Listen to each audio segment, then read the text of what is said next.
Olá, tudo bem? Você já ouviu falar em ansiedade de separação? Você já viveu momentos difíceis ao deixar os seus filhos na escola? Ou uma criança que não quer ir dormir na casa de um coleguinha, que tem muita dificuldade de desapegar de você? Talvez seja só uma ansiedade de separação. Em outros casos, pode ser um transtorno de ansiedade de separação. Quer saber a diferença? Então vem comigo!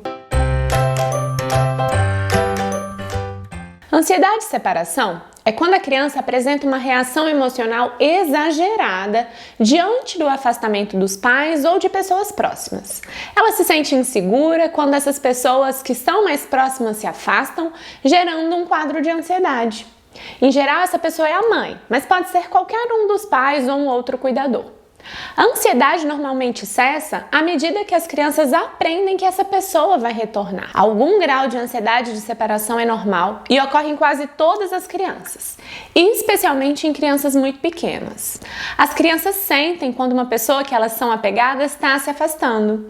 Mas como eu disse, é um comportamento esperado porque é uma fase de adaptação a mudanças. Porém, quando essa ansiedade passa a interferir na vida social da criança e da família e não condiz com a idade, com o nível de desenvolvimento da criança, aí podemos pensar em um transtorno. E aí agora eu falo sobre o que é o transtorno de ansiedade de separação. Nesses casos, a ansiedade é muito mais intensa e vai além do que se espera de uma criança com a idade e o nível de desenvolvimento em questão. Esse transtorno envolve ansiedade persistente e intensa sobre se estar longe de casa ou separado das pessoas com a qual a criança tem apego, na maioria das vezes a mãe. A maioria das crianças sente alguma ansiedade de separação, mas em geral ela desaparece com a idade. Já a criança com o transtorno de ansiedade de separação, com frequência chora e implora para que a pessoa não a deixe.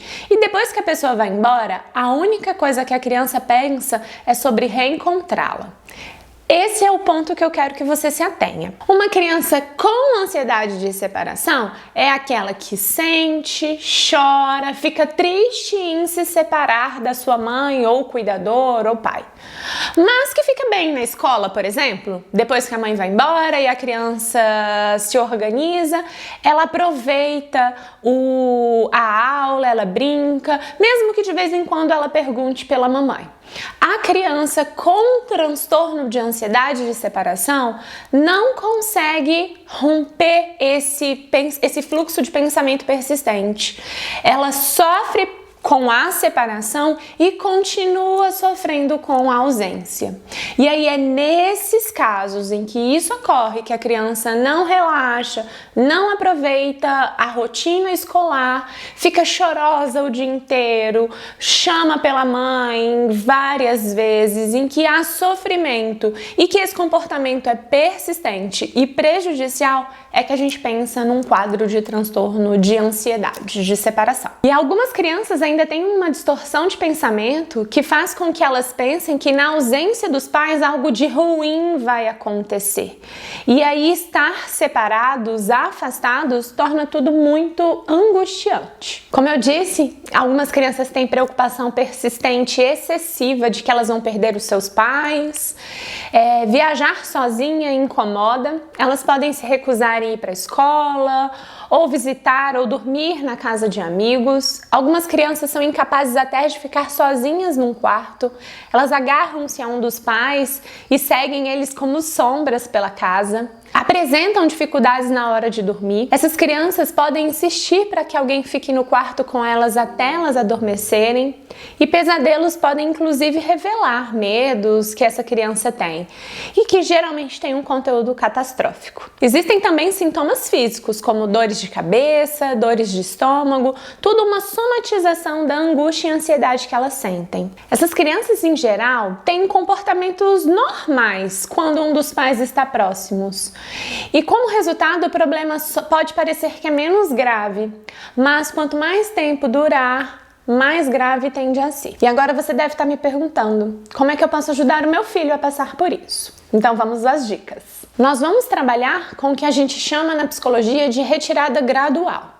que consiste em promover períodos de separação entre a criança e os seus pais e ir aumentando a duração dos intervalos. Você vai levar em consideração o tempo, que vai sendo aumentado gradualmente, a distância, então primeiro você fica no mesmo cômodo, depois você vai para um outro cômodo em que ele consiga te ver e só depois você fica em cômodos em que a criança não tenha contato visual com você, para depois a gente ir para ambientes completamente diferentes. É preciso trabalhar estratégias anti-medo. Tem um vídeo que eu já dei algumas dicas sobre isso, um pedacinho da mamãe que fica com você quando eu não estou por perto. Então essas estratégias vão ajudar a criança a se sentir mais segura.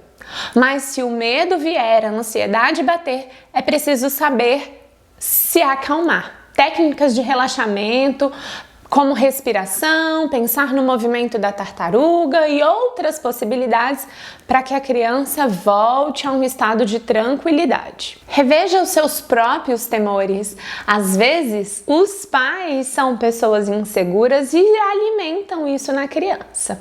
E como eu disse em um outro vídeo, cuidado com a intromissão excessiva. Permitir que a criança faça o que é capaz de fazer para se autovaler e se sentir confiante de si na ausência dos pais diminui naturalmente esse incômodo que é se ver longe deles. Então é isso, eu espero que você tenha entendido que algum nível de ansiedade de separação é esperado, faz parte do desenvolvimento, que você tenha aprendido o que é um transtorno de ansiedade de separação e como ajudar os seus filhos a passar por essa fase. Não se esqueça de se inscrever no nosso canal. Aqui a gente tem outros vídeos sobre ansiedade, sobre medo, sobre técnicas de enfrentamento que podem ajudar vocês aí em casa.